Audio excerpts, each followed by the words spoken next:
हाँ hello guys, this is Kaushik. आप सब हमारी एक और इंटरेस्टिंग वीडियो में गाइस आप देख रहे हैं हमारे चैनल एडुकेटेड, जहाँ पर आपको फ्री ऑप्शन मिलता है। तो तुम लोग के कमेंट्स आए थे भैया एक वीडियो बना दीजिए कि how to write answers in exam. ठीक है, पेपर प्रेजेंटेशन के बारे में पूरी वीडियो होने वाली है। ठीक है, तो तुम्हारे लिए नई वीडियो लाए हुए हैं। ठीक है, तो तुमको समझ आ रहा होगा टर्म 2 का ये पूरा सेक्शन दिया हुआ है। ठीक है, ये पूरा अभी हम सब डिस्कस करने वाले होंगे। ठीक है, कैसे तुमको प्रेजेंटेशन करनी है। ठीक है, हर एक चीज़ के बारे में हम डिस्कस करेंगे। तो सबसे पहले तो ये बात समझो कि देखो, हमारे पास तुमने एक स्पीच तैयार की है 200 वर्ड की। ठीक है, और तो वो जो स्पीच है वो सबसे बेस्ट है स्पीच, मतलब जितने कॉम्पिटिटर हैं तुम्हारे सामने सबसे बेस्ट है वो।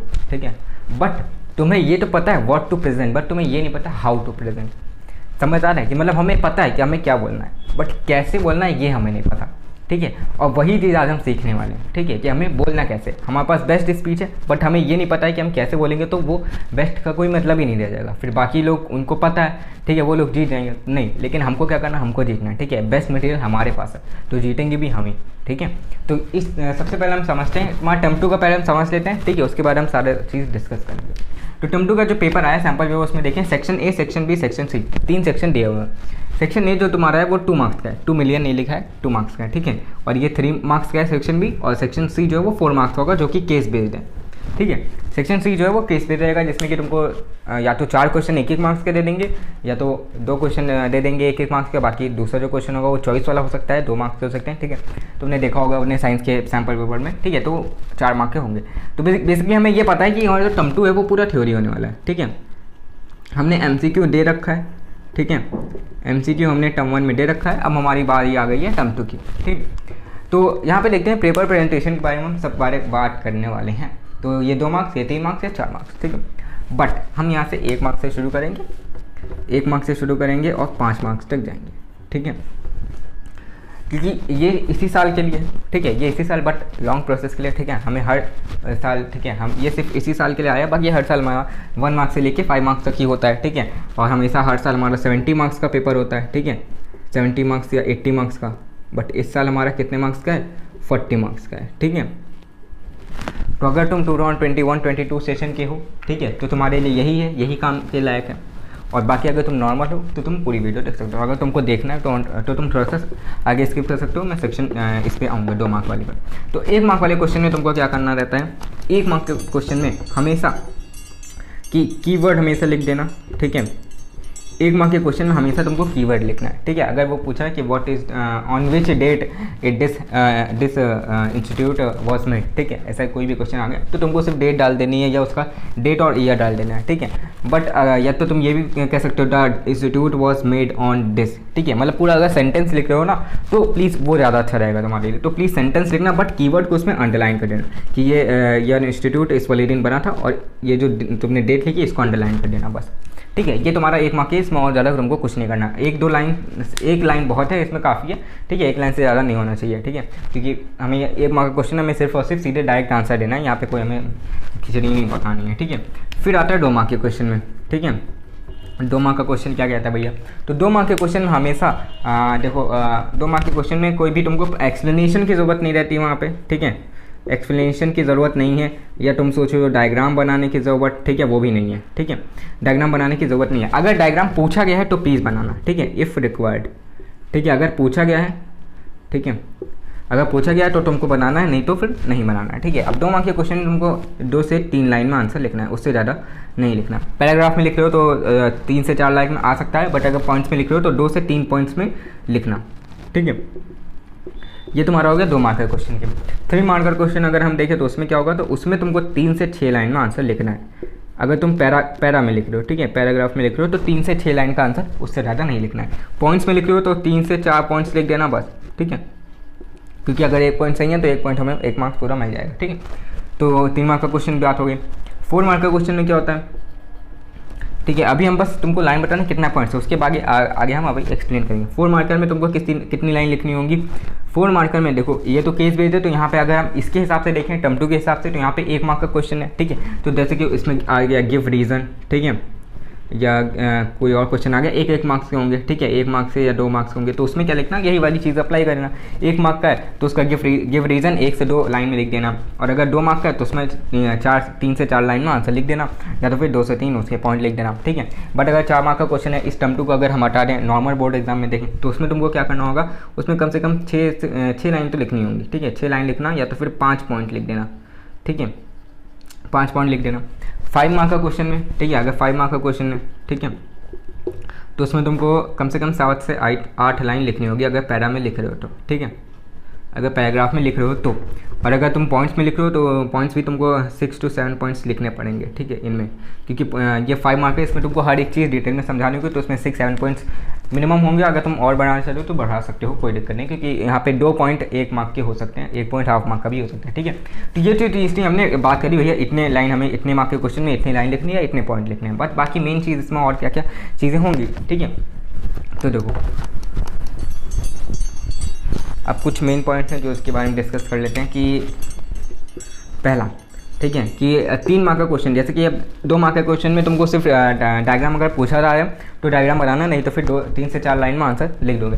3 मार्क के क्वेश्चन में क्या होता है, डिफ्रेंशिएशन भी आ जाता है कभी कभी, ठीक है, डिफ्रेंशिएशन आ जाता है। अब डिफ्रेंशिएशन कैसे करोगे तुम, ठीक है, डिफ्रेंशिएशन मतलब डिफरेंस बिटवीन 2 थिंग्स, वो ठीक है। तो जैसे की बात है, अगर डिफ्रेंशिएशन पूछा जा रहा है किसी बीच के, डिफ्रेंशिएट करो 2 टॉपिक्स के बीच में, तो अगर तुम्हें जैसे कि वाइस वर्सा पॉइंट्स आते हैं, जैसे कि फॉर एग्जांपल यहाँ पे लिखा है O2 required, O2 not required, यहाँ पे CO2 required, CO2 not required, तो ये हो गया वाइस वर्सा पॉइंट्स है, यहाँ पर तुम टैबलेट फॉर्म का यूज़ करोगे। बट अगर तुम्हें वो चीज़ नहीं आती है, ठीक है, जैसे कि तुम्हें पहला पॉइंट इसका आता है O2 रिक्वायर्ड, और इसका आता है तुम्हें इट इज़ फाउंड इन, ठीक है, बट इसका वाइस वर्सा नहीं पता है, तो वहाँ पे तुमको क्या करना है, पैराग्राफ में लिखना है, मतलब पहले हेडिंग डालो इसकी 1, 2, 3 पॉइंट्स लिखो, जितने भी पॉइंट्स रिक्वायर्ड है मार्क्स के अकॉर्डिंग, लाइपोलिसिस की हेडिंग डालो, मतलब दूसरी भी टॉपिक है, फिर उसके पॉइंट्स लिखो, ठीक है। तो ये चीज़ हमेशा ध्यान रखनी है, जब वाइस वर्सा पॉइंट्स पता हो तभी हमें टैबलेट फॉर्म का यूज़ करना है, वरना तो डिफरेंशिएशन में यूज़ नहीं करना है। दूसरा पॉइंट, कीवर्ड्स को अंडरलाइन हमेशा करना है, ठीक है, 2 मार्क का क्वेश्चन हो, 3 मार्क करो, 4 मार्क करो, फिर 5 मार्क करो, कोई भी हो, हमें कीवर्ड्स को हमेशा से अंडरलाइन करना रहता है।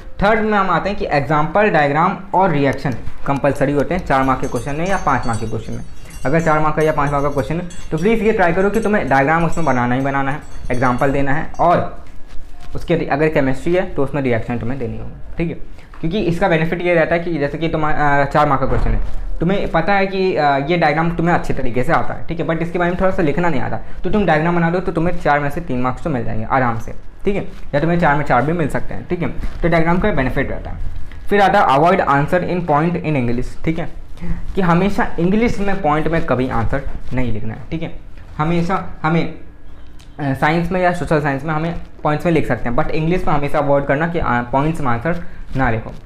उसके बाद आता है use capital letter for the heading, ठीक है, जैसे कि एग्जांपल यहाँ पे इसी का एग्जांपल, तो यहाँ पे इसको क्या करो, हेडिंग को जो भी है कैपिटल लेटर में लिख दो, ठीक, जैसे कि तुम्हें सोशल में या साइंस में किसी चीज़ में तुमको किसी चीज़ के बारे में एक्सप्लेन करना, तो उसमें डिफरेंट सब हेडिंग्स होंगी, तो उनको क्या कैपिटल लेटर से लिख दो, बाकी उसके बारे में एक्सप्लेन कर दो और उनको अंडरलाइन भी कर दो, ठीक है। और फिर बाद में जो उनके बीच के जो कीवर्ड्स हैं उनको भी अंडरलाइन कर दो, जैसे कि टीचर को अच्छी तरीके से समझ आए, ठीक है।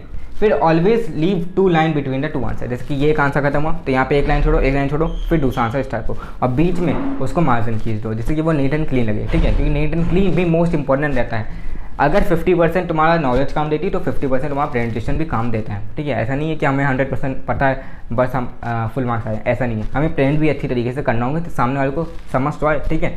हमें फिर यूज़ सिंबल्स इन मैप, अगर मैप वाले क्वेश्चन दिए गए हैं तो उसमें सिंबल्स का यूज़ करना है। फॉर एग्जांपल जैसे कि एक तुमसे रिवर पूछा है, एक तुमसे डैम पूछा है और एक तुमसे फॉरेस्ट पूछा है, अब तुमने सब में सर्कल बना दिया, ठीक है, सब में सर्कल बना दियो तो सर्कल यहाँ पे काम नहीं है, ठीक है। रिवर में तुम ट्रायंगल बना दो, उसमें स्क्वायर बना दो, फॉरेस्ट में ट्रायंगल सर्कल बना दो, ठीक है, तो उससे क्या है तीनों को डिफ्रेंशिएशन भी हो जाएगा और आराम से टीचर को समझ भी आ जाएगा। फिर आता है always do paper as you are teaching, मतलब पेपर हमेशा उस तरीके से करना है कि हम सामने वाले को समझा रहे हैं, मीन्स जो सामने टीचर है उसको कुछ भी नहीं आता, ABCD भी नहीं आता, ठीक है, हमें उस तरीके से करना है, क्योंकि जब हम उस तरीके से करेंगे तो हम पूरा जितना हमें आता होगा हर एक चीज़ को अच्छी तरीके से समझाएंगे, और जब समझाएंगे तो हमें ऑब्वियसली टीचर अच्छे मार्क्स देगा क्योंकि उसको भी समझ आ रहा है और सही चीज़ लिख रहे हैं हम, ठीक है, तो वो चीज़ तुमको हमेशा से करनी है, ठीक है। फिर राइट व्हाट इज आस्क्ड, ठीक है, हमेशा वही लिखना जो पूछा गया, ठीक है, अगर पूछा हाउ दिस इवेंट हैपन तो हमें वही लिखना है how this happened, when happened, where happened वो हमें नहीं लिखना होता, ठीक है, तो ये चीज़ ध्यान रखना।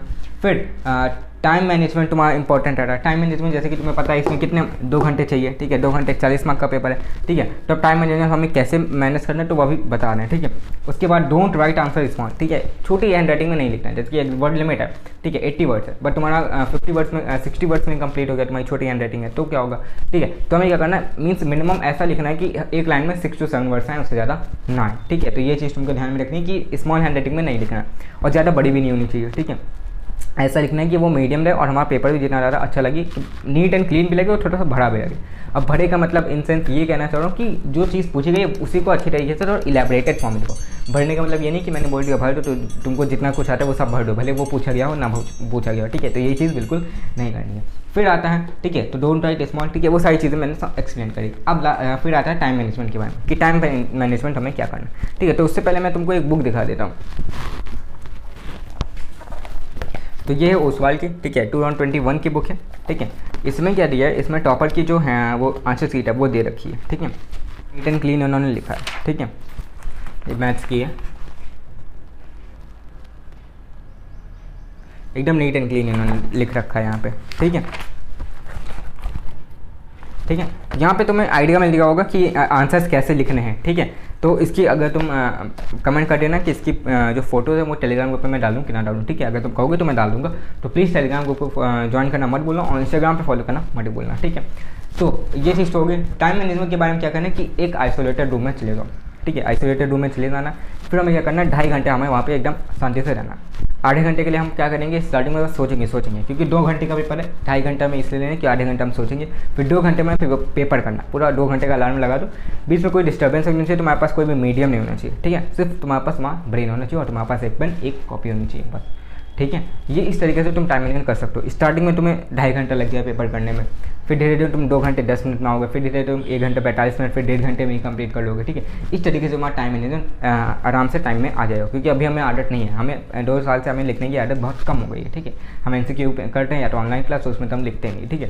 बट अब धीरे धीरे आदत बन गई है, अब ऑफलाइन क्लासेस से स्टार्ट हो गई, ठीक है। तो ये चीज़ तुमको मैनेजमेंट बहुत अच्छी इंपॉर्टेंट चीज़ है, ठीक है। ये चीज़ तो करनी, ठीक है, क्योंकि मेरा भी पेपर छूट गया था, ठीक है। इसलिए मुझे पता है आखिरी के 15 मार्क के क्वेश्चन छूट गए थे, ठीक है। 5 मार्क के 3 क्वेश्चन, अब सोचो 15 मार्क्स तो ऐसे ही चले गए, ठीक है। तो प्लीज़ इस चीज़ को हमेशा से याद रखना कि टाइम मैनेजमेंट बहुत ही ज़्यादा इंपॉर्टेंट रहता है, ठीक है।